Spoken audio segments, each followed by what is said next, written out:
What's good, y'all? I'm about to give you guys my fight week breakdown and prediction of Canelo versus Dmitrii Bivol. I uploaded one yesterday, but I thought, you know what? It sounded a little shitty to me because I've been real busy all week and I've been uh, real focused right now on a bunch of other shit. But I got time for Canelo versus Bivol. A lot of good fights happening this month, or have happened already. So let's break down this fight, man. So Canelo, going into this fight, he just came off his win off Caleb Plant back in November. Back in May, where he traditionally fights, and now he's fighting Dmitrii Bivol. And it's not the fight that everybody wants, but you have to understand that a lot of fighters right now are being thrown into the hat for a Canelo fight, man, because there's like no definitive pick on who Canelo should fight. A lot of fans are saying that it should be David Benavidez, it should be Artur Beterbiev, it should be Dmitrii Sandre, like a bunch of other fighters, man, so it's like collectively one of those fights where Canelo's still searching for that opponent, you know what I mean? So either ways, let's break down this fight, man, because this fight, it's interesting. It's definitely a more interesting proposition as compared to a Golovkin fight. And a Golovkin trilogy especially, man, because I don't want to see that fight. Like, even this fight is more intriguing than Golovkin trilogy. So when I look at Canelo versus Bivol, it's a very different style matchup as compared to, Caleb Plant. It's more different than a Billy Joe Saunders, and it's even more different than a Golovkin fight, man, because Dmitrii Bivol doesn't move around elusively like Irazlan Nilada, and that's a requisite in order to beat Canelo, in my opinion. The lateral movement, the footwork, I don't see Dmitrii Bivol with that type of fluidity. And when I look at his style overall, he's a good boxer, man. He does a lot of things good, but at the same time, he's also not as multi-dimensional as a lot of other fighters that have given Canelo problems in the past, and even more recently, you know what I mean? Like Billy Joe Saunders or Caleb Plant, or even a jab, like Gennady Golovkin. He has a good jab, but at the same time, like, I don't see it being consistent enough, man, because Dmitrii Bivol has always had this issue of like confidence, in my opinion, where like he doesn't really, take any type of risk, and like he'll continue boxing you a certain way if he knows that he's winning. But at the same time, I think that a Canelo fight could be the motivation that he needed. Although I still got to see it to believe it, man, because every time that I see Canelo in these fights, like, it seems his opponent just folds like immediately.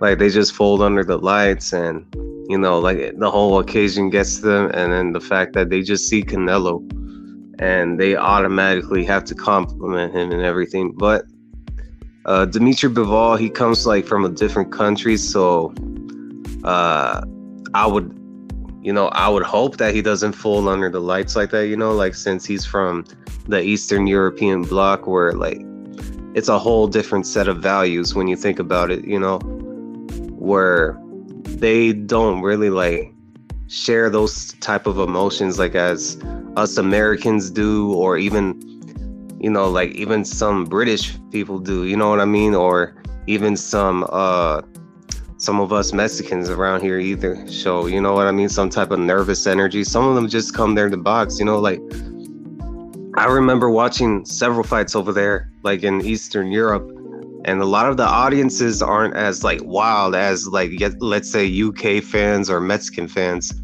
They're a lot more, introverted. They're a lot more so focused on the fight, you know what I mean? They're not really like celebrating or yelling around. and throwing a bunch of shit at each other, you know. So it's a whole different set of values. So I'm thinking that Bivol, I would hope that he rises to the occasion, and if he does, he's gonna give Canelo a little bit of problems. But the thing is, like I said before, man, Canelo is very multi-dimensional himself, and he understands like how to make adjustments at this point of his career. And although the jab still gives him a little bit of trouble, so maybe like Dmitrii Bivol could be winning some rounds based off of that, but at the same time, I could still see him shelling up after Canelo takes away that jab, you know, after making an adjustment. And I could see him making those adjustments like midway through the fight, and I could just see like Dmitrii Bivol just going into a shell type of defense, and Canelo just hitting at his arms, and you know, so that's the inevitable that I see for this fight with Canelo beating Dmitrii Bivol. And that's why I'm saying like Canelo's gonna give Dmitrii Bivol a lot of problems, you know, like after those like first 4 to 5 rounds. Yeah, I think it's gonna be a wrap. So either ways, man, like it's gonna be interesting because Dmitrii Bivol is the same age as Canelo, and he's also a lot bigger than Canelo, you know, height-wise and weight-wise. So that could be a little bit of trouble for Canelo, because the last time he fought at 175 pounds was against Sergey Kovalev, and that was like almost 3 years ago when you think about it. And to be honest, man, I still have a little bit of questions like regarding like how he carries that weight around at that weight class, because one fight is not enough for me, man, you know, like because it's also Sergey Kovalev, man, you know, like because during that time Sergey Kovalev was barely coming off a grueling fight with Anthony Yard, and then he also had to avenge his knockout loss to a later Alvarez like when, you know, like 2018, somewhere around there, like a year before that Anthony Yard fight.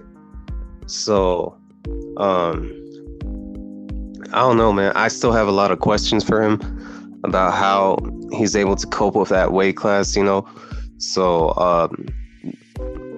that's the only interesting part about it. But I mean, like if he's gonna fight Golovkin, I don't understand like why he would stay, you know, at 175. Why he wouldn't stay at 175 pounds, man. I think he should just pursue a fight with Artur Beterbiev instead of a Golovkin trilogy. I just don't see the point in that. So either ways, man, I'm still picking Canelo by a decision, unanimous decision, you know, 8-4 and 9-3 type of fight. But it wouldn't surprise me if he did stop Bivol, because I could see Bivol being like very submissive, like after like Canelo takes away all of his primary tools and everything else. So yeah, that's my prediction for Canelo versus Bivol. Let me know what y'all think. Is this the fight that y'all wanted? Who did y'all want to see Canelo fight instead of Dmitrii Bivol? Or how do you see this fight going down? Or are you picking an upset? Because that's interesting if you're picking an upset. I've noticed that a lot of guys that are still critical of Canelo, some of them are actually picking Dmitrii Bivol, you know. So I understand. I could see where they're coming from, you know what I mean? Because Dmitrii Bivol is a pretty big guy, man, you know, like as compared to Canelo. He's not like tall and lanky or anything like that. No, like you could tell when a guy is like significantly bigger than somebody else, you know, like if they're not lanky and they're also like very thicker, you know what I mean, like from the arms, the shoulders, than somebody like at 168 pounds like Callum Smith, you know, who was just tall and lanky. And I'm pretty sure that y'all also saw the comparison of Canelo versus Makabu when Makabu was like, I think he's like 5'11". He was like all broad. He was a lot more of a bigger frame man than Canelo, you know. So yeah, let me know what y'all think about this fight. It's gonna show on DAZN pay-per-view this coming Saturday, May 7th. Uh, I might actually do a reaction to it, so tune in for it. Turn on the notifications if y'all can. Support the channel and